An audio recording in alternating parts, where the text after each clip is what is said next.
Words cannot well express how glad I am to see you return to us hale and whole.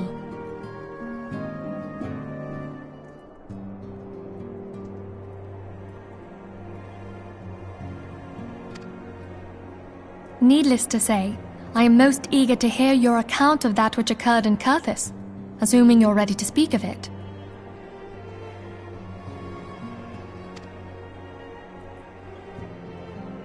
Excellent.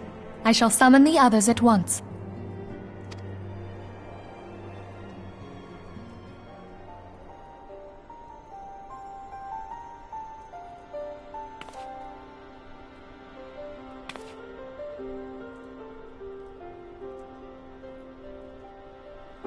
Iceheart used her own body as a vessel for a primal soul?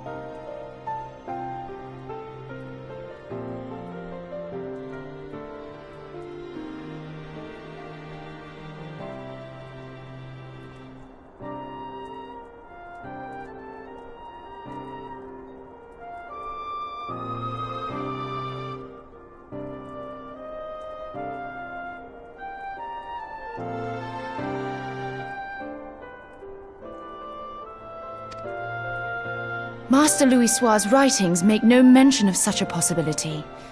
Can we be certain this entity was a primal?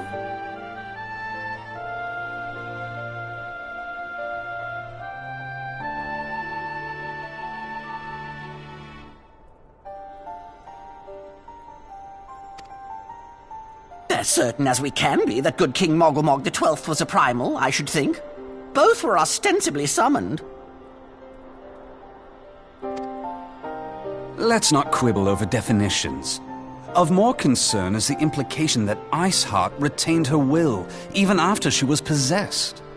We are talking about a mortal, wielding the power of a primal.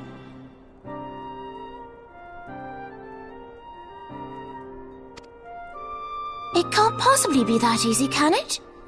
There must be some sort of sacrifice required. Or maybe she's just special? What qualities this woman possesseth, I know not, but full sure am I that she was groomed for this role.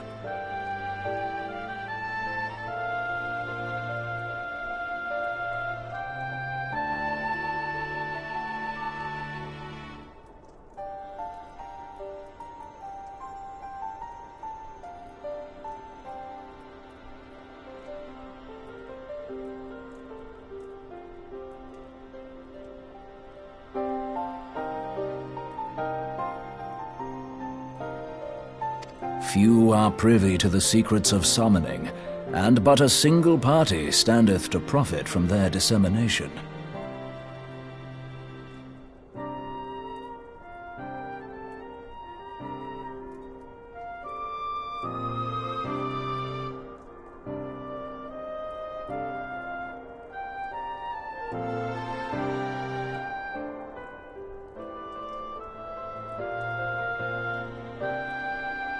Well, I wouldn't presume to comment on how the lass came to know about summoning, but I will say that what she summoned was a primal. The readings were the same, or near as damn it.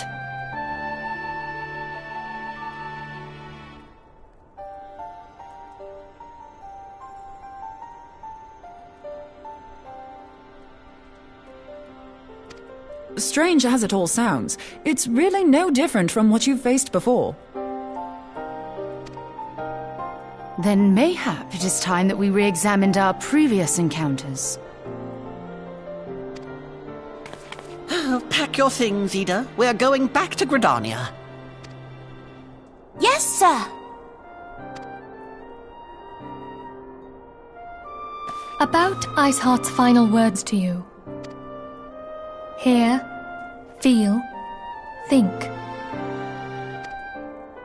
Hydaelyn speaks to her as well. If Iceheart is blessed with the power of the Echo, she will doubtless have used it to further her goals. Or could it be that it was a revelation granted her by the Echo which first set her on this path?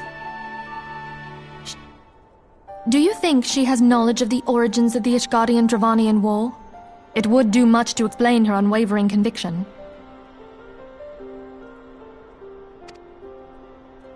Did not the Lady Iceheart implore thee to seek the Keeper of the Lake?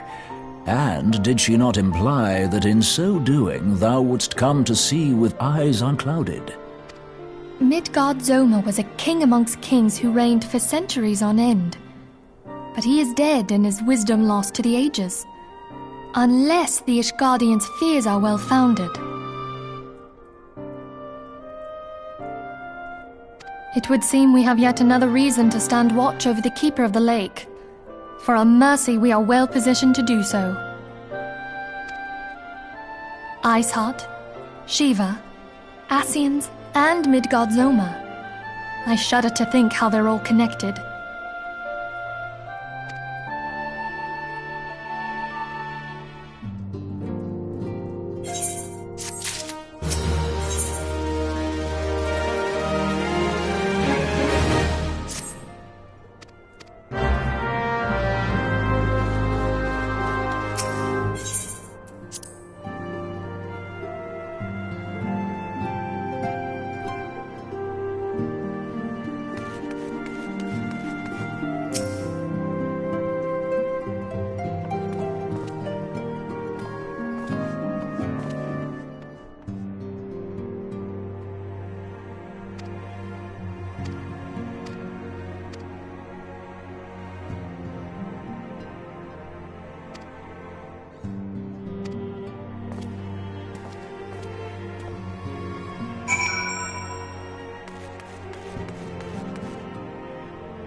I've heard.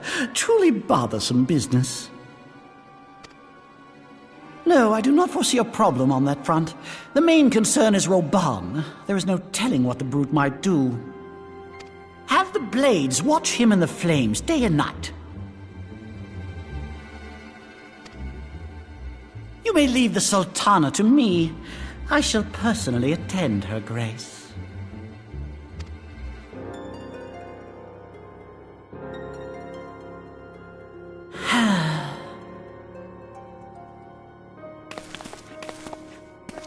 Sever one of the East Aldenard trade routes. That ought to keep Lolorito occupied for a while.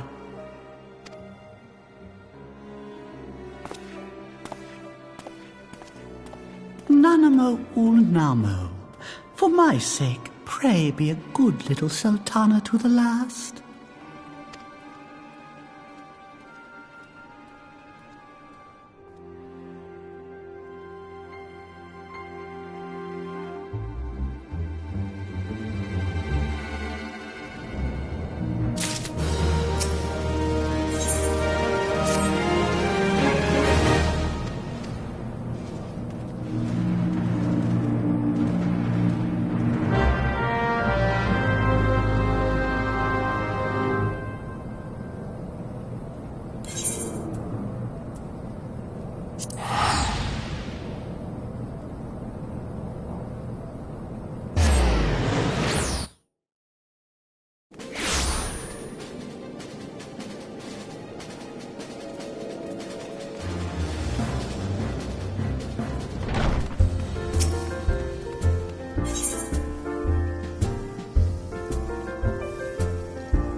Welcome back, my friend. I have already received word from Alfino. To think that Flame Marshal Huayu was the Garlean agent. I know not what to say. Together with Robon, Eileen lent us much-needed aid at the time of our Order's founding. She was particularly passionate about the need to tackle the primal threat. When we discussed the subject, her eyes fairly shone with determination. Whatever else she may have been, I choose to believe that it was her true self with whom I spoke then.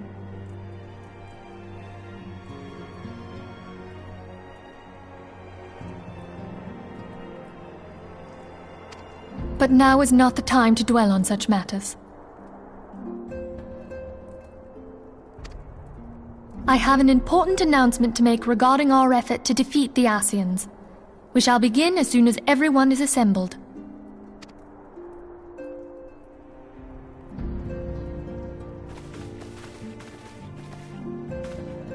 My thanks for coming, friends.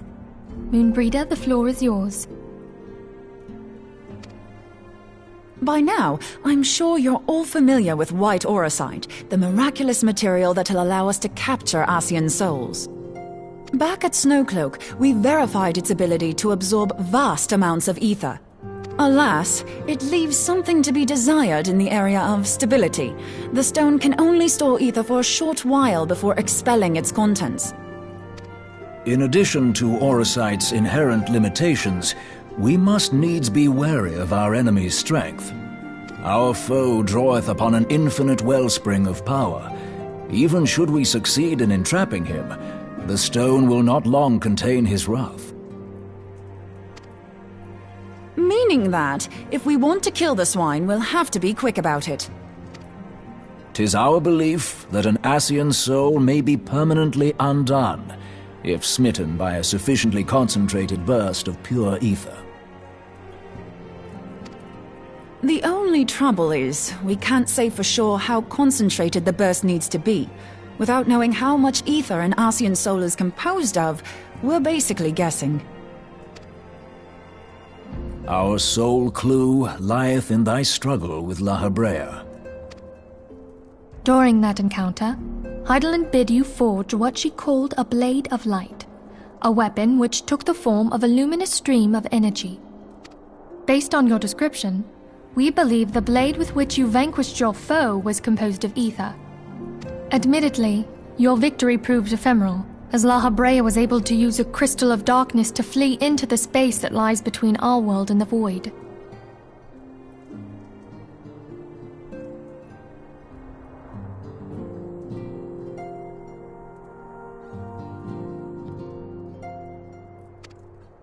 The fact remains, however, that Heidelin placed the means to destroy the Ascians in your hands.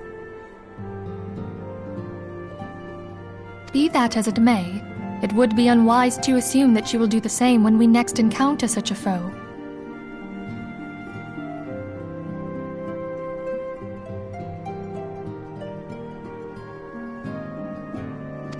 Quite so, my lady. We must needs find the means to forge our own blade of ether, one to equal that which Heidelin did benevolently bestow upon her champion. That is all well and good, but it seems to me that producing such a blade will require a prodigious quantity of ether. Whence will it come, pray tell? Oh, what if we had 2 pieces of white aurosite? One to trap the Ascian, and the other to store the ether for the blade. Oh, nice try. But it's as I said, the stone won't hold ether for any length of time. We'd still need to collect the stuff there and then, sorry to say. And therein lies the rub. Finding a way to create the blade whenever and wherever we choose. 'Twould seem more research is in order. I'm going to linger a while, perform a few more tests on the aurosite. And I could do with some help. Urianger, why don't you lend me a hand? Mine apologies, but I am required at the Waking Sands. Lady Minfilia hath given me sole charge of the premises. 'Twould be unseemly to leave them unattended.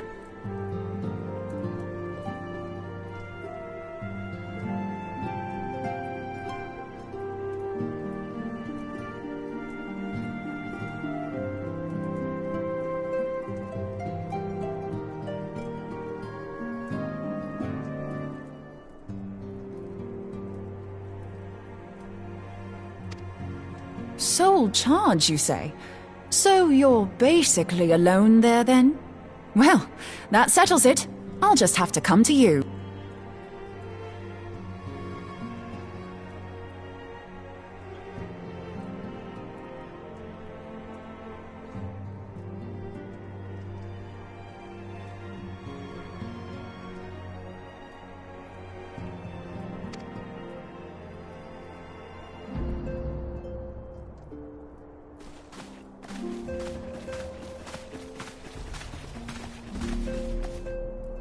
While you were afield, word arrived from the Sharlayan motherland.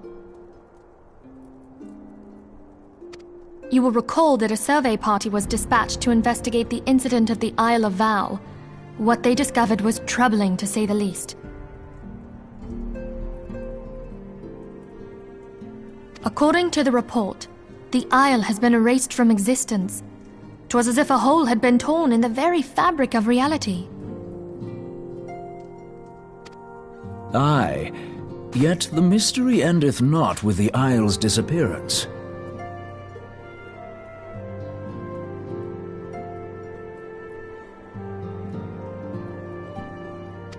It hath come to light that a number of scholars in various other locales were reported missing at a similar juncture.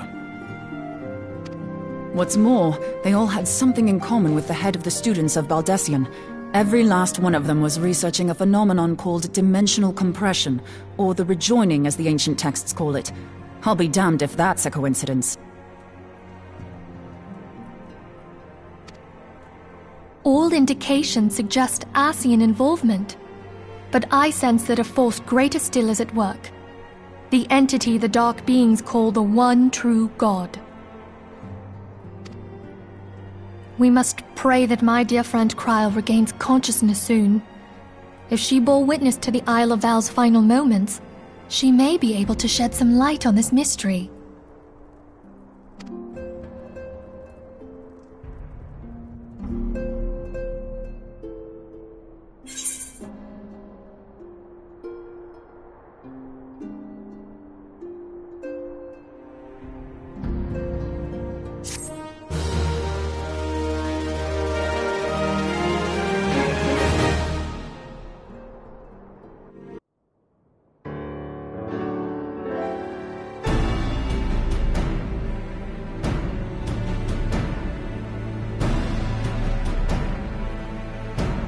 Following the calamity, the forces of the 14th Imperial Legion entrenched themselves in strategic locations across Eorzea. So swiftly did they accomplish this, it was suspected that they had received help. To think that it came from Huayu, my right hand. There is more. We have reason to believe that Huayu didn't deal exclusively with the 14th. She also answered to a higher authority in Garlemald. But this higher authority could not have been the Emperor. By consenting to the Media Project, Solus Zos Galvus showed himself to be more concerned about preventing the spread of primal influence than claiming Eorzea for the Empire. He would happily have seen the lot reduced to ash. We believe a number of high-ranking figures within the royal household were against the decision, but that they knew better than to oppose the Emperor openly. Of course, this didn't prevent them from making clandestine provisions, in which Huayu played a part. Alas, these provisions did not prevent Dalamud from falling, and the ensuing chaos changed the face of the realm forever. Yet Eorzea survived. To all intents and purposes, the Meteor Project had failed, and the Empire was left to rue its lack of a decisive means to eliminate the primals. Until, that is, it stumbled upon the Ultima weapon. Even before the accursed thing was dug up, it seemed to me the 14th had the might to overwhelm our weakened armies. Yet they chose to hide behind their walls. Why? The Black Wolf was wary of making the denizens of Eorzea desperate, lest more primals emerge to bleed the land. The discovery of the Ultima weapon, however, emboldened him to resume his war of conquest in earnest. But there was one in Garlemald who believed that Van Belsar's actions were premature. One who stood higher in the Imperial Army's chain of command. He ordered the Legatus to halt his advance, only to find that the Black Wolf had slipped its leash, and that the 14th now acted alone. In a bid to bring Van Belsar to heel, he used the agent he had planted in Ul'dah prior to the calamity to undermine the Legion's efforts. A man who outranks Van Belsar, yet opposed the late Emperor's decision to annihilate Eorzea. This could only be the former High Legatus of the Gallian army, now known as Emperor Varus Zos Galvus.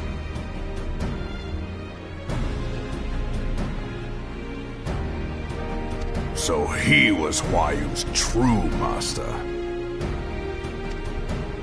But one of several in actual fact. We've learned that even as Huayu served the Empire's interests, she sold imperial secrets to a certain faction in Eorzea. In so doing, she helped to maintain the status quo, thus prolonging the conflict. Considering who stands to profit from war, it isn't hard to imagine who her other masters were. Seven hells! You mean to say that she was a double agent? Huh, triple, if you consider her services to Van Belsar and the new Emperor as separate.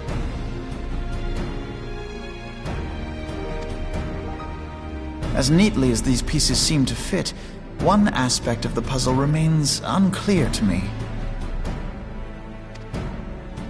By whose will was the Marshal feeding intelligence to the heretics? And try as I might, I fail to see how aiding their cause would profit either her Imperial or monetarist masters. Could it be that another hand is at work here? If so, Huayu must be made to reveal whose it is.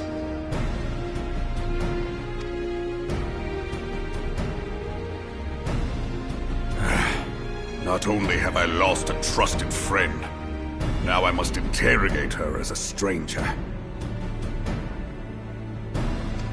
Not a pleasant task, I grant you, but a necessary one.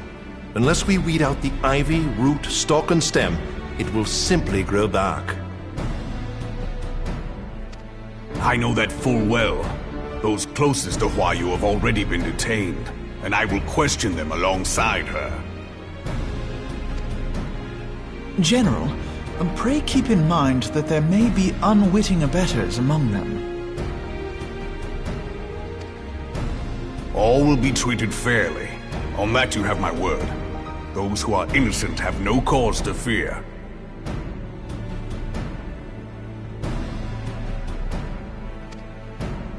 You have ever been a friend of truth, General.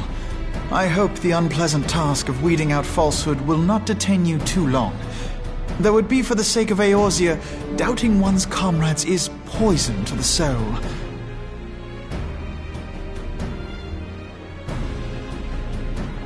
And with that,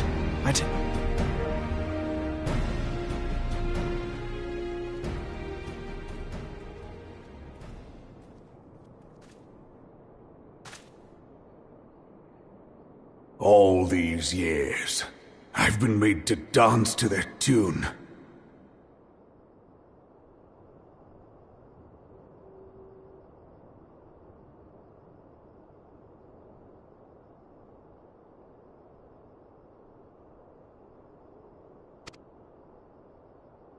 How could you, Huayu? How could you side with them?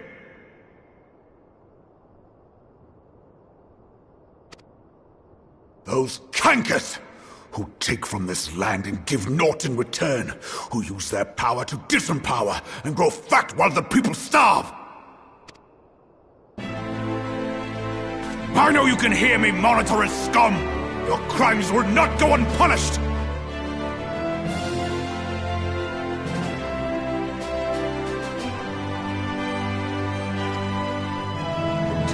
Purge this land of your sickness before the eyes of the 12. I swear it!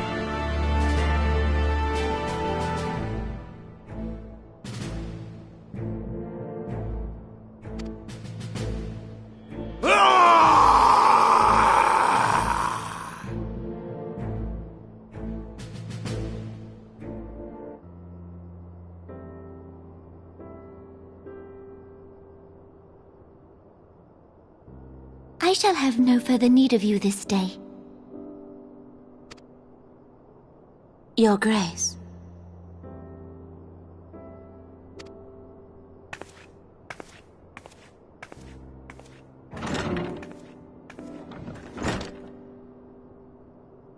I fear that not even mine own chambers shall remain private for long. has the situation grown so grim?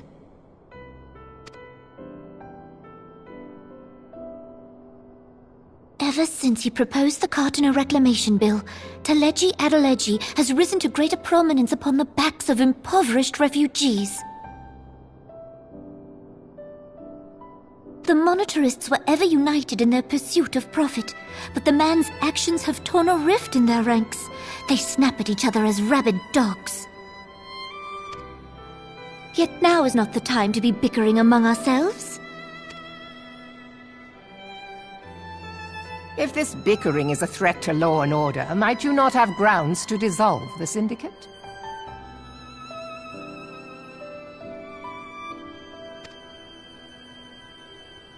Would that the solution were so simple, Admiral.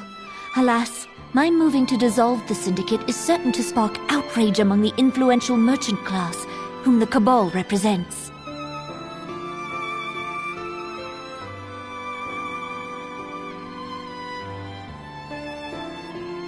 This would serve to exacerbate the current unrest, and peace would slip still further away. Be they rich or poor, natives or refugees, all who reside in Ul'dah have a right to pursue happiness. It is the duty of a ruler to protect this right.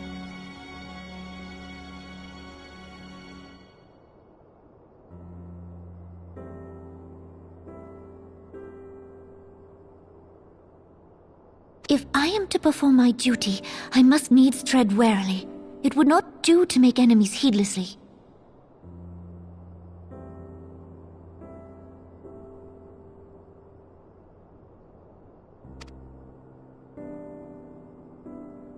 Were Lord Lolorito here, he would doubtless say that I have my head in the clouds. A ruler is required to take a wide view. Try as we might to cater to all needs, some will inevitably be overlooked. As such, there shall ever be citizens who feel aggrieved. It cannot be helped.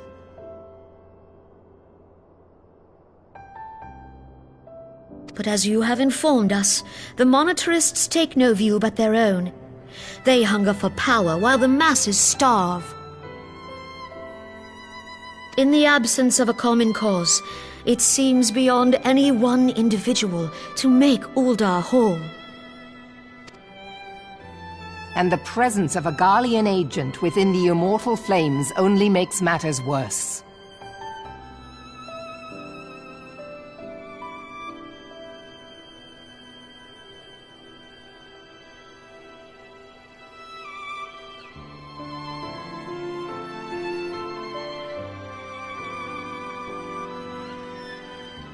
Even accounting for Ul'dah's historic reliance upon mercenaries, such a grievous breach of security is unprecedented. I fear this business will provide the monetarists with a rod to beat Rauban.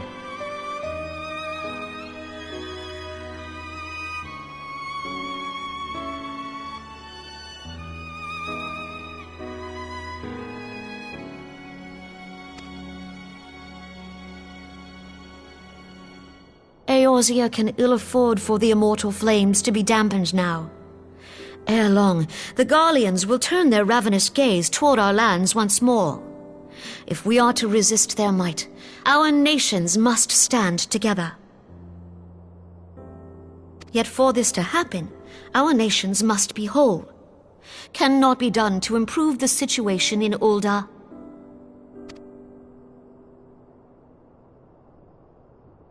The true wealth of Ul'dah lies in the health, happiness, and hopes of her citizens. Alas, the citizens shall never know these things, so long as their lives are ruled by the ambitions of the few. The monetarists claim to represent the best interests of the people, but in sooth they desire only to manipulate them for their own selfish ends. For the government to serve the people, it must be formed of the people. For Ul'dah to move forward, it is not only the syndicate that must be dissolved.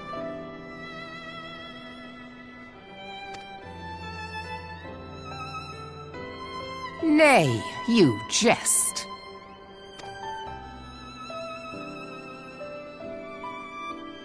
My friends, it was for no other reason than to make known to you mine intent that I requested your presence here.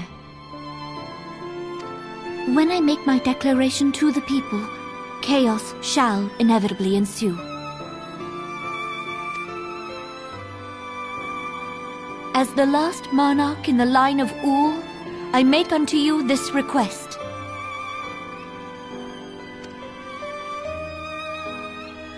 Help Roban to preserve order and protect the people.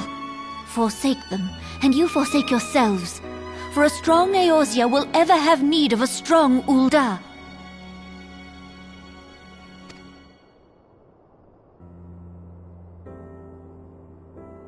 Your Grace, are you certain of this? There is no other way.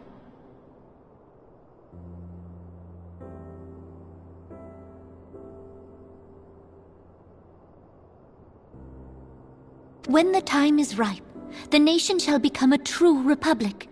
Both royalists and monetarists shall cease to be. Ul'dah will no longer belong to kings or queens or merchant princes, but to her people.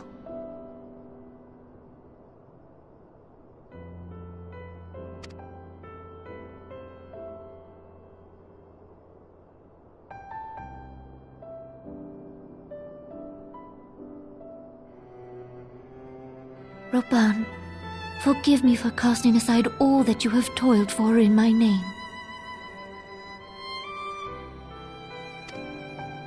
Beyond this gesture, I am powerless to help my subjects.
We have a guest from Ishgard who wishes to speak with you.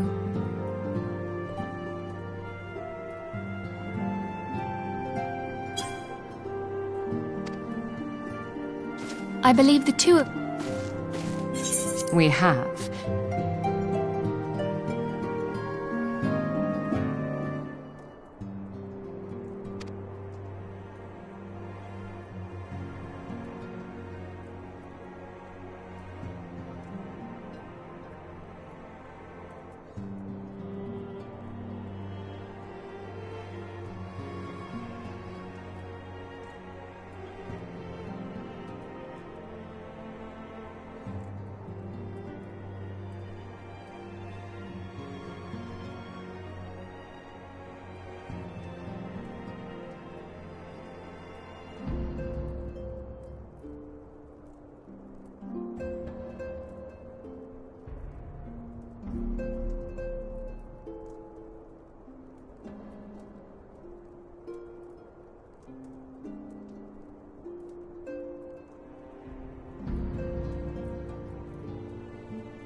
breath now upon my bones, and waketh me from slumber sweet.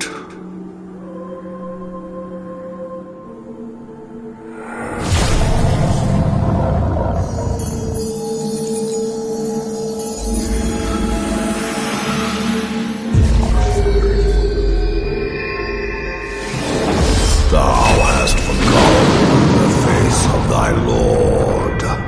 Remember, mortal, and fear me.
By her gifts hast thou earned a moment's reprieve.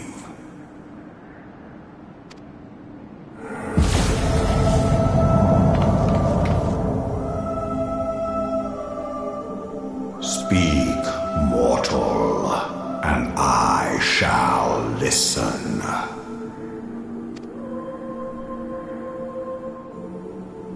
Guided by a star.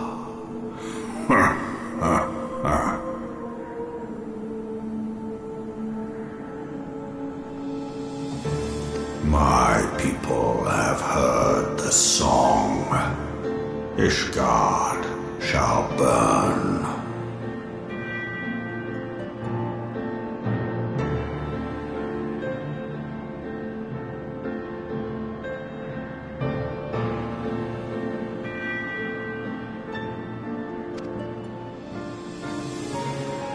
Sons must answer for their father's misdeeds.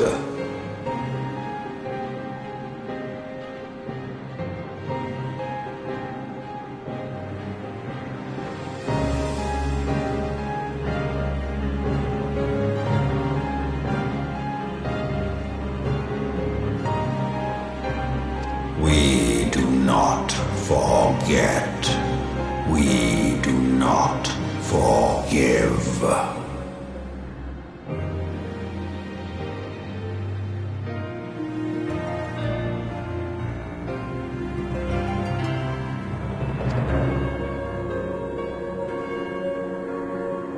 Seven children did I sire. One now singeth of retribution.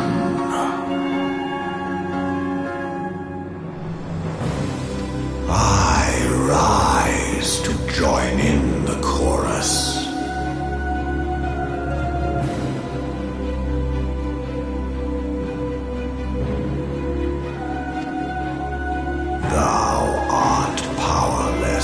silence us, mortal. Yet thou shalt not live to labor in vain. Thy reprieve.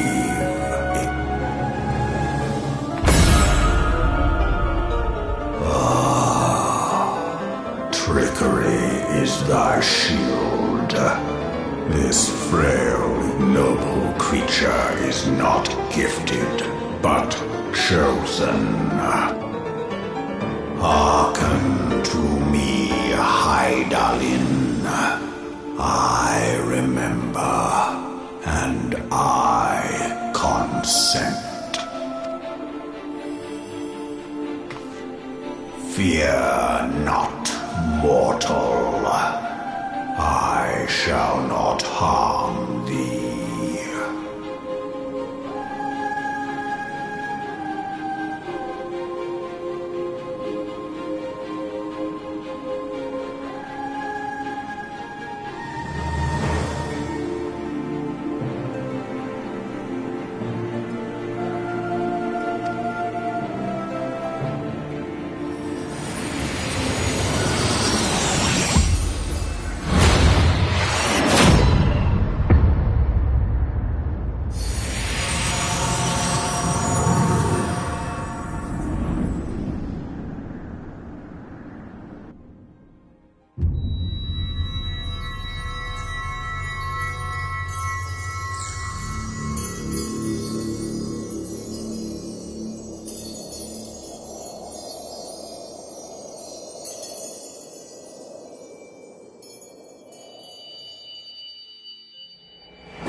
Mayhap thou thinkest me an oath breaker.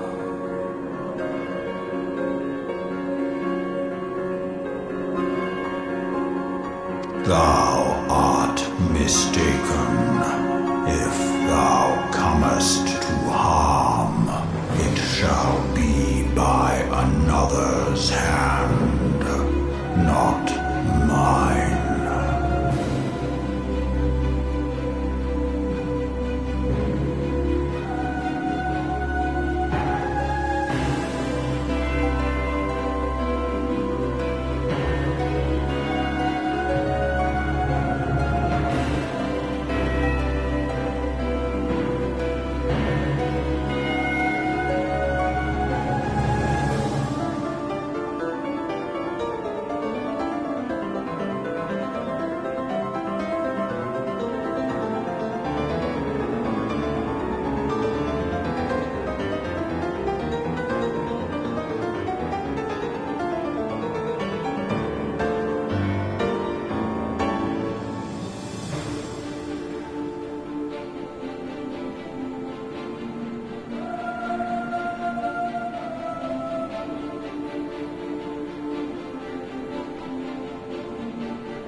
I did but strip thee of thy mistress's feeble blessing.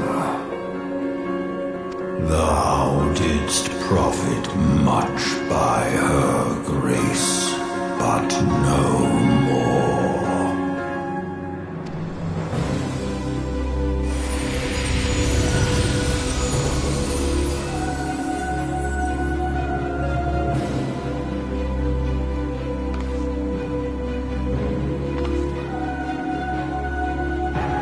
Their covenant binds me to thee.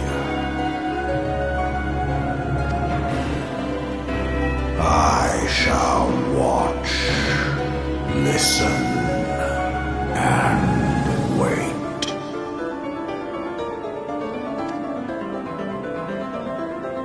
Fight and struggle, if it be thy will.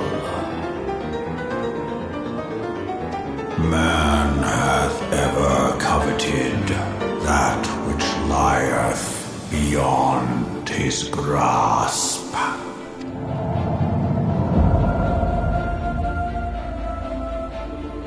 I drink of her body, and thence doth mine own find new life.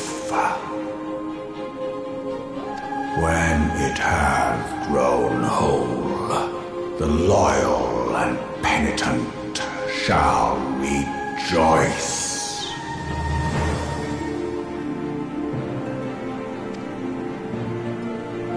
The dragon song heraldeth our beginning and an end.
Now that everything's calmed down a bit, relatively speaking I mean, I thought it might be a good time to share our progress on the weapon.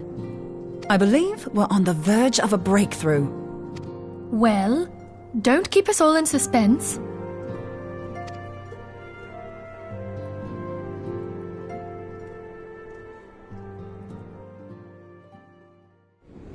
Just in case anyone's forgotten, let's start by reviewing what we already know.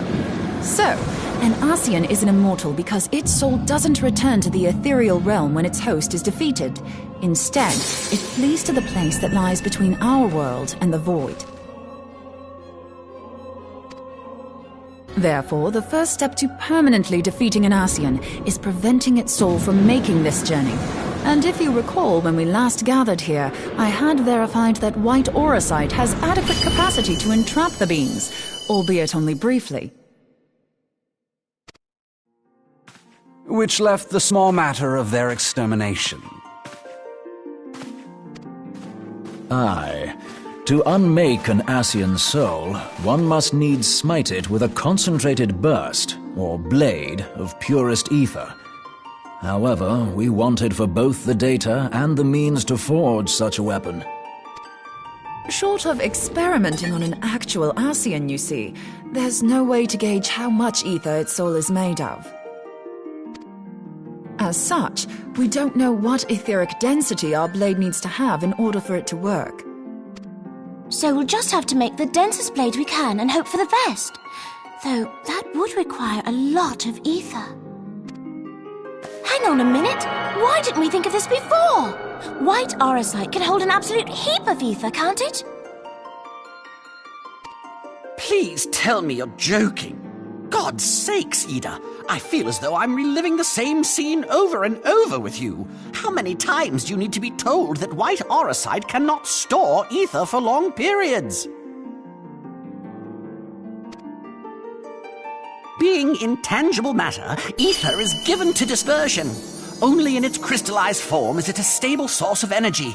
I will test you later on this, so see to it you do not forget. Right, yes. It's all coming back to me.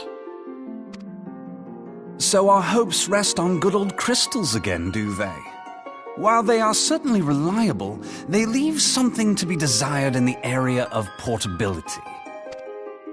Indeed. I am reminded of the quantity of corrupted crystals required to thwart Leviathan, and the extraordinary lengths to which the Lamentsons went to transport them. What if it should prove that a similar quantity was needed to destroy an Ascian's soul? Or still more? I do not envy the poor sod who has to lug all of that around on the off chance that an Ascian appears. That's the very problem we set out to solve, and I reckon we've found the answer. If it isn't practical to lug around the ether we need, we'll just have to draw upon... And the only viable source is the land. If you mean to tap the great river of ether, know that it will entail considerable risk.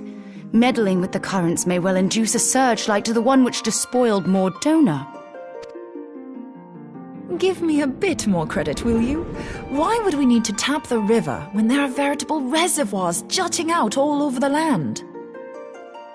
Aye, I speak of corrupted crystals. It might be that their aspect is out of balance, but a crystal's a crystal. It contains ether, and we can help ourselves to it. While corrupted crystals are indeed abundant, there is no guarantee that they will be in close proximity at a crucial moment. But what if we don't need them to be? What if we could tap their power from afar? A malm away, say? If we could do that, we'd have ready access to ether aplenty in almost every corner of Eorzea.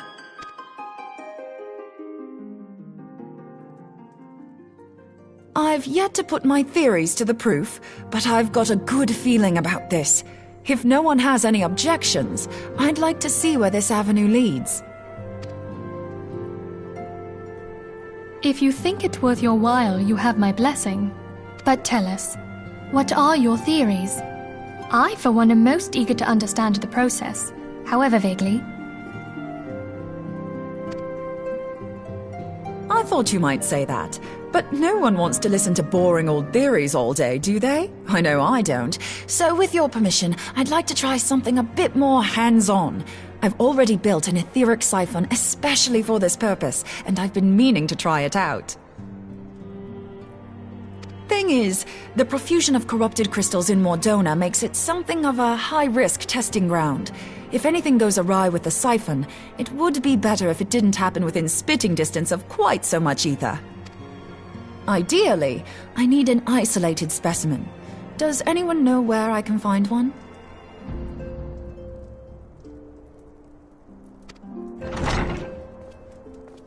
May I suggest northern Thanalan?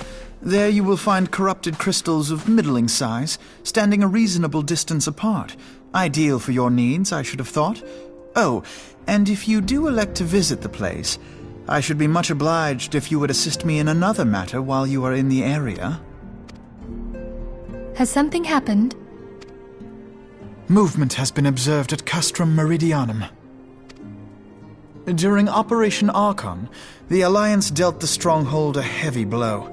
Its facilities were extensively damaged, and its garrison reduced to a fraction of its former strength. Not long after our forces withdrew, however, their ranks were replenished by reinforcements from Castrum's sentry. They now seek to rebuild, and to this... Having lost the Empire's support, the 14th Legion lacks the resources to sustain itself. To them, this is a bid for survival, and they will doubtless fight like desperate men. Though I have dispatched the Crystal Braves, I fear their strength alone may not suffice to stay the Imperial assault. I would request the Scion's aid in the defensive effort. If I didn't know better, I'd say you were trying to inveigle us into fighting your battle with the promise of shiny crystals. Well then, consider me inveigled. I won't lie, the crystals you speak of sound perfect, so the Garleans have to go. Besides, we can't afford to beat about the bush. There's no telling when the Arceans will next appear. Thine eagerness to hurl thyself into the jaws of danger cometh as little surprise. Exercise due caution, I prithee. Though you have become a Crystal Brave, you are yet a Scion, Alphino. We could hardly refuse you. Pray, join the Crystal Braves and lend them your support. Thangred and Papalymo shall accompany you.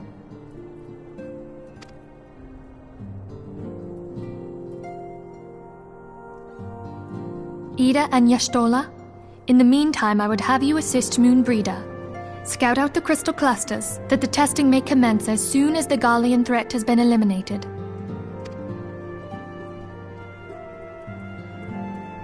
If it please you, I shall continue mine own experiments on white orosite. Thank you, Arianger. Everyone, pray see to your preparations and depart as soon as you are able. Go well, and be safe.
I won't be a second.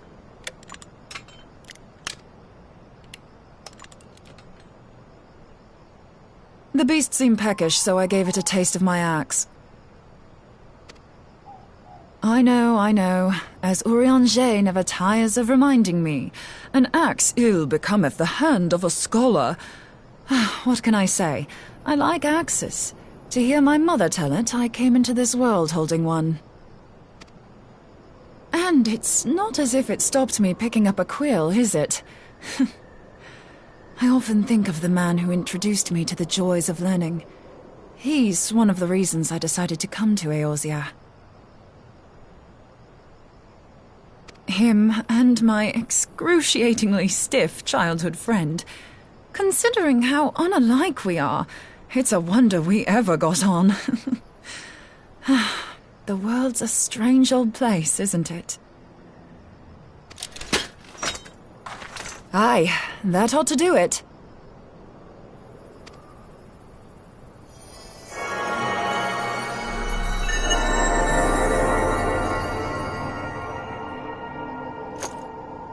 So far, so good. At these concentrations, it shouldn't matter too much if something goes awry. Just enough ether to make it interesting. Did you see that? The way the crystal glowed? The siphon works, I'm happy to say. With a few refinements, it should satisfy our appetite for ether, which just leaves the small matter of forging our blade. I'm not sure how to go about it just yet, but I swear to find a way. I'll put a blade in your hands if it's the last thing I do. She senses me. A useful talent.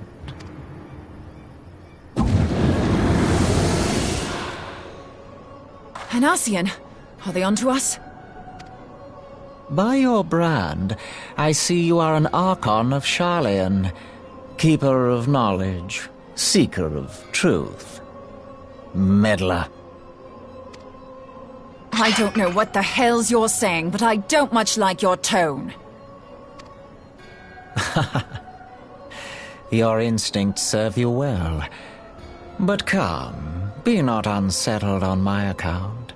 That lovely brow was not made for frowns. But I waste my breath. Let me direct my words to one who understands them. We meet at last, warrior of light. I am Nabriales. And you have long been a thorn in my side. I suffered the overweening presence of La Habrea that men might host the power of gods, only for you to undo my hard work.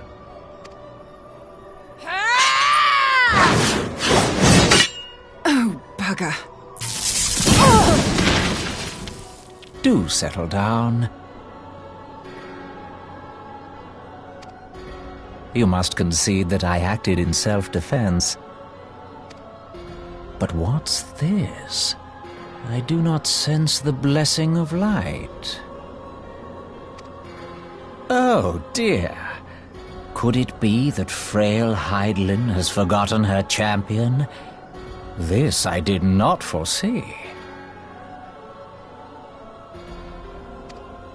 Shorn of light as you are no longer a threat. And now is the time to claim the staff.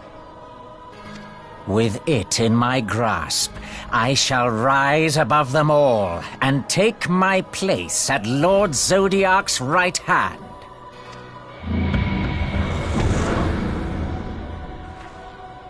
What did that bastard want with us?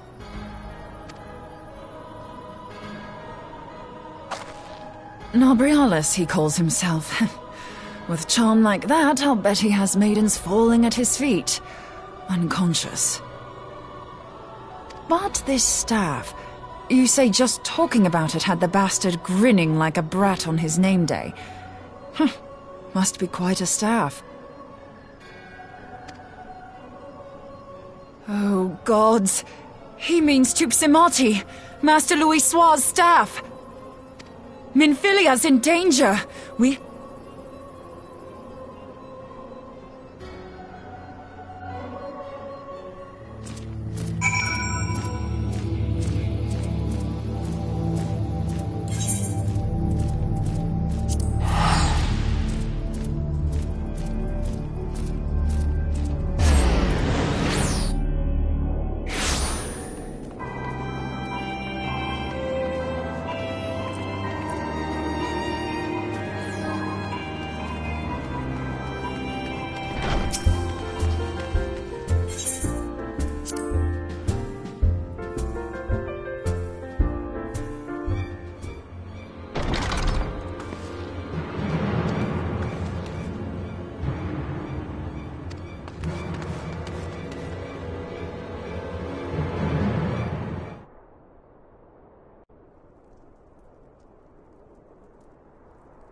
You too.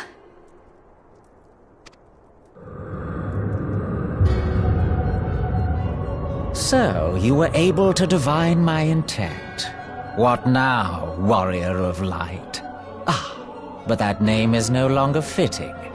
You have become decidedly dull, and quite incapable of barring my entry.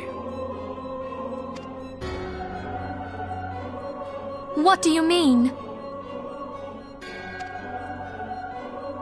You truly do not know? Then I suppose it is only right that I enlighten you.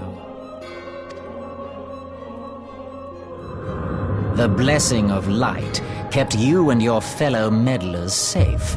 It was that which prevented my kind from entering your domain. My kind, I say, though it had no power over the likes of Elidibus and La Hebrea. Being of this world, they could come and go as they please, while I could only look on. But I need look no longer. Now that the seal is gone, I mean to act. Unlike the others, I am not given to waiting. I shall take that staff and bring about the next rejoining. Rejoining? Then it was your doing. The Isle of Val, the scholars, all of it.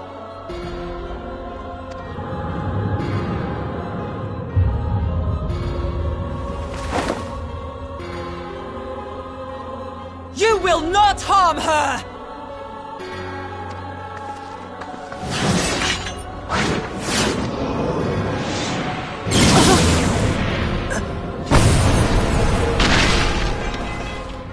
Moonbreeder! Why must you insist on forcing my hand? Did you learn nothing from our last meeting? Ah, but I forget. My words fall upon deaf ears. The staff is but a broken relic, a memorial to the departed. What possible use could you have for it?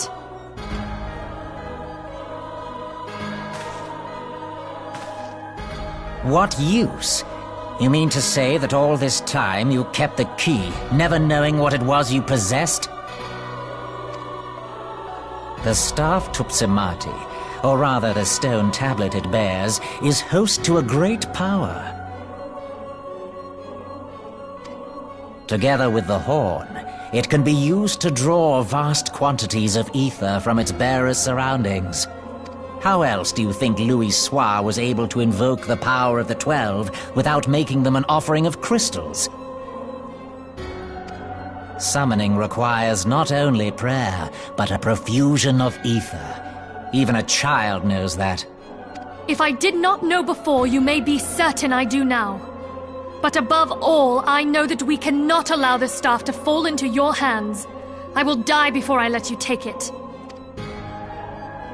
Insufferable woman. I would happily end your miserable life here and now. Alas, Elidibus would never let me hear the end of it. Very well. If you will not part with the staff, I will take you too.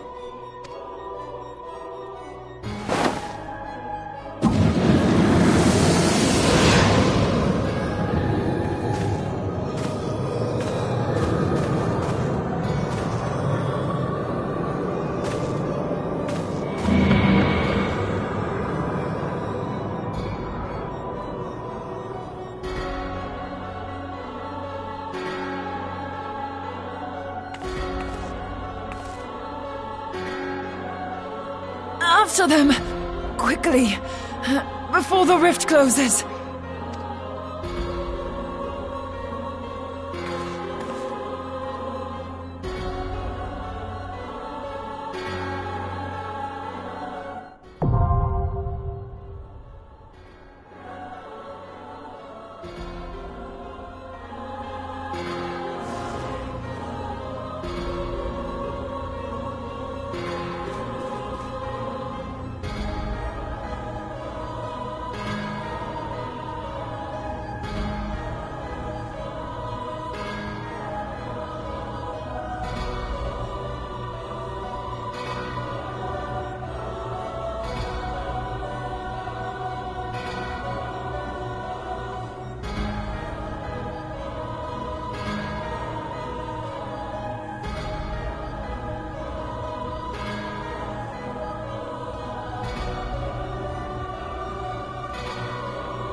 You're safe. Thank the 12.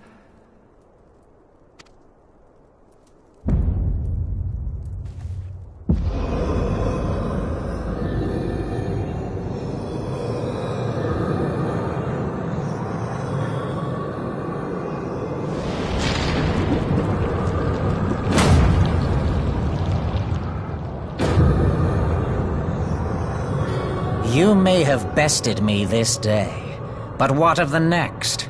What of all the days to come?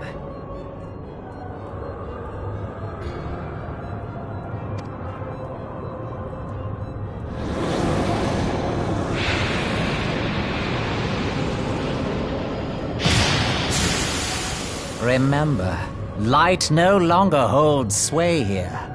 I may return whensoever I wish, again and again and again. Eventually, you will falter, and the staff will be mine. Until next time, scions.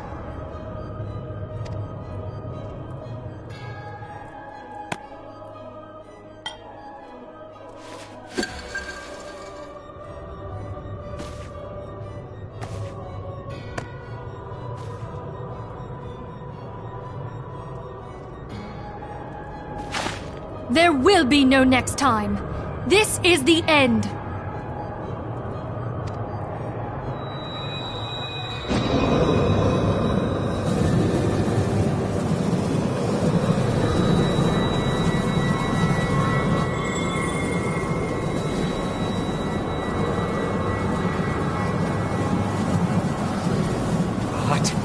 What trickery is this?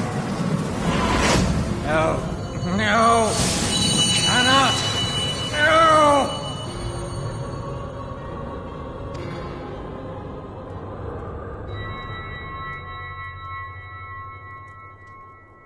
Use Tube Samati to gather ether. Quickly, before he bring...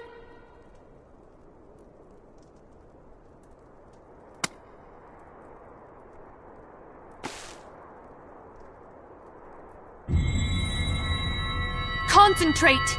Call to mind the time you struck down La Habrea with the Blade of Light.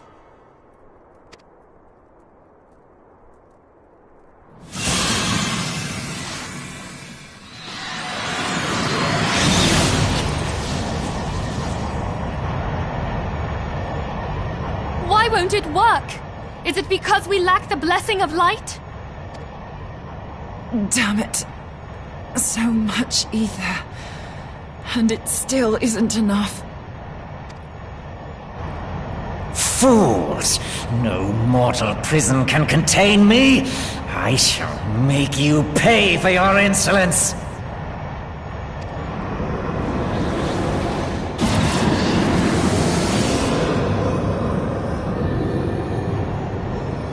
Please, Mother Heidelin, hearken to our plea. Lend us your divine light. Why can you not hear us? Do our words no longer reach you?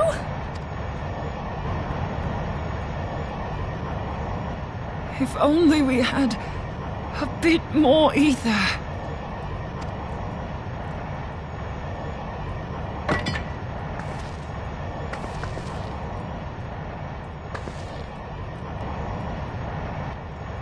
Moonbreeder, what are you doing? Master Louisoix, I understand now. The choice you made in death. There is life. Farewell, Urianger. You damned old coot.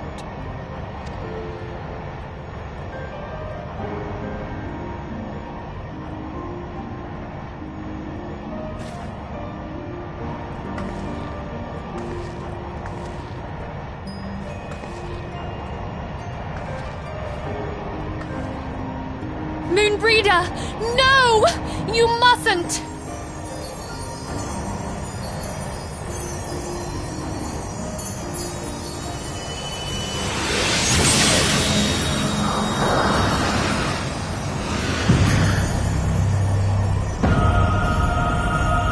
What? No! It cannot end! I am eternal! I am immortal!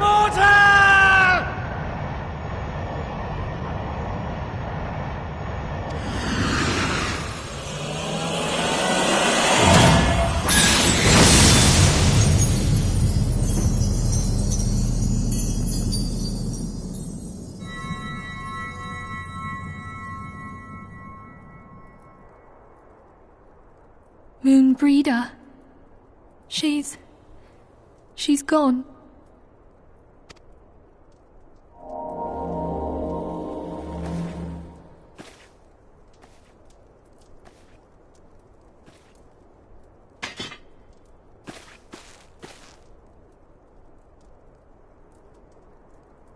You did it, my friend. The Ascian is dead.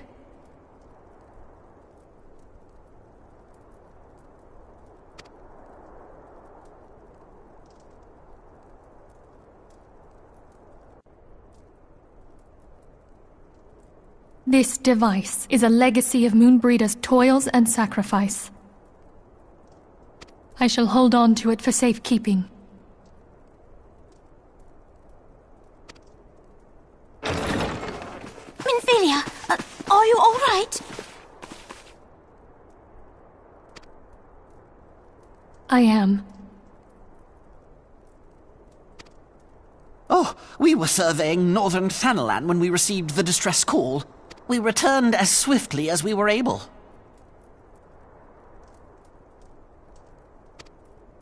It seems you have everything in hand, however. What happened here? Where is Moonbreeder?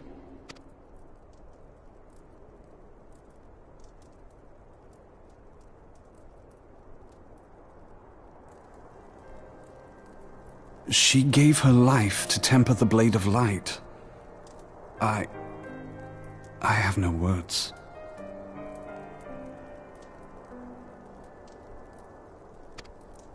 Rather than await the inevitable. Shh. Does Urianger know?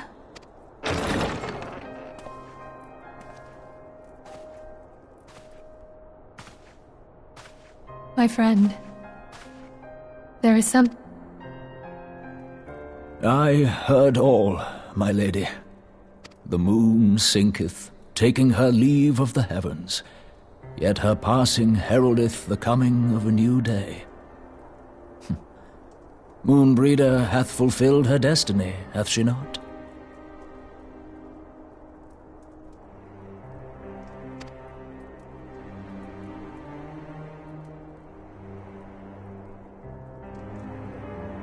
Long ago, far across the seas in the Sharlayan motherland, Moonbreeder and I did study under the sage tutelage of Master Louisoix.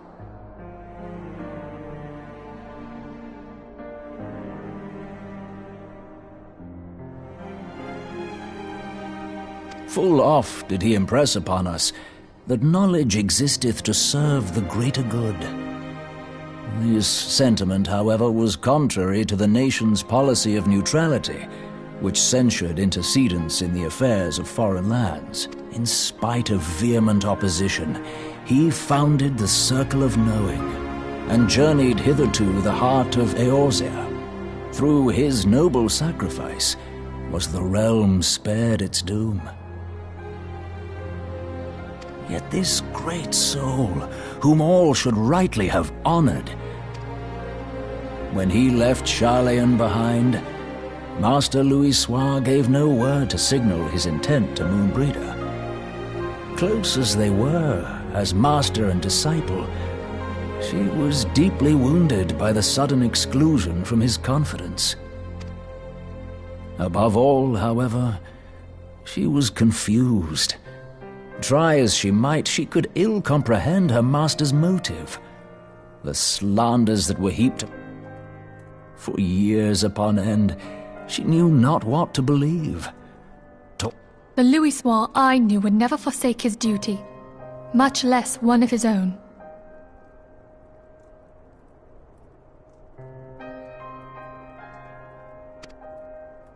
This I know full well, my lady. 'Twas not for want of long...